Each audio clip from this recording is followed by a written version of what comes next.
I think it's very common for psychology students to actually go through it too. There's a trifecta of studies, one done by Solomon Asch, one done by Stanley Milgram, and one done by Zimbardo. The Zimbardo study is famously known as the Stanford Prison Experiment. And these studies were discussed in part at university to talk about just how malleable people can be.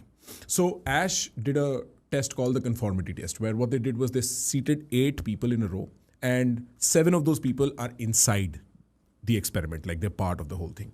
And the 8th person is the actual person who's being experimented on. And they drew a couple of lines, one bigger than the other, and they asked all of them to assess which one's the bigger line. And the 7 people who were on the inside all said the smaller line is the bigger line, until the 8th person found himself having to say the smaller line is the bigger line.